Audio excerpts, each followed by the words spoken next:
ना मोनफ्रोमबो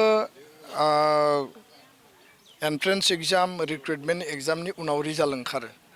आरो रिजाल्टनि उनाव रिक्रुटमेन्ट बा सिलेक्शन प्रसेसा जानायनि उनाव बेखौ एपइन्टमेन्ट होनाय जायो दा बेयाव इन्डिभिजुवेलि केन्डिडेटफोरा जायफोरा एप्लाइ खालामदोंमोन जायफोरनि एक्सपेक्टेसन दंमोन बयनियावबो गावबा गावनियाव मोनसे हिसाब निकास थायो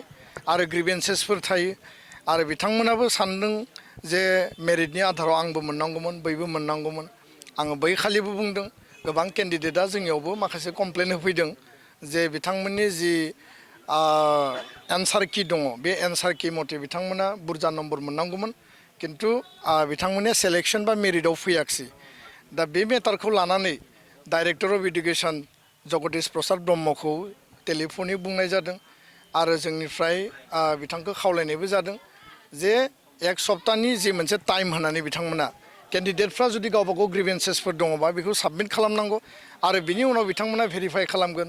बा रिचेकिं खालामगोन आं मैयाबो बिथांजों रायलायदों जे रावबो जाहाथे केन्डिडेटआ डाउट थाया ट्रान्सपारेन्ट आरो जि बिथांमोननियाव माने रिकुवेस्ट बा आपिल बिथांमोना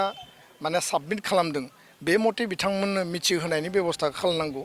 अब्लानिया केन्डिडेटफोरनियाव बे डाउटआ थानाय नङा आरो गोबां खोथाफोरा गोबां ओंखारो दा बेखायनो ट्रान्सपारेन्टलि जेला बे सिस्टेमखौ खालामनानै होगोन इउनिभार्सिटिया रिटेन एग्जाम कन्डाक्ट खालामदों आरो जि सेन्ट्रेल सिलेक्शन बोर्ड आरो बे बोर्डनि जि माने इन्टारनेल कमिटिया गासै रिजाल्टखौ तयार खालामदों जिखौ जों मिथियो दा बेखायनो एग्जाम कन्डाक्ट खालामग्रा बड'लेण्ड इउनिभार्सिटि बिनि माने कन्ट्रलार आरो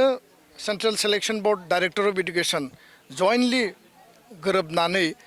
बे स्टुडेन्टफोरनि जिखिनि ग्रिभेन्स दङ बेखौ रोखा खालामनानै होनांगौ आरो अब्लानो गासैबो थिग जागोन होननानै आं सानो आरो स्टुडेन्टनि केन्डिडेटनि जि ग्रिभेन्स बे ग्रिभेन्सखौ एड्रेस आरो रिड्रेस खालामनाया बयनिबो बिबान आं बेखिनिखौ मावनो थाखाय खावलायबाय आरटिआइखौथ' बयबो होनो हायो आरटिआइआ देशनि मोनसे आयेन आरो जायहानो डाउट थायो जायहानो गोसोआव माबा मोनसे सन्देह थायो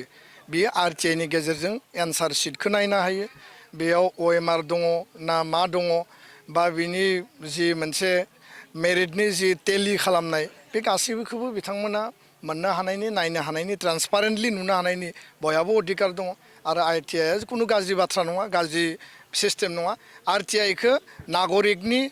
बा नोगोरारिनि अधिकारनि थाखायनो होदों जे राइट टु इनफरमेसन एक्टनि आन्दाराव बिथांमोना नुनो हायो नायनो हायो दा बेखायनो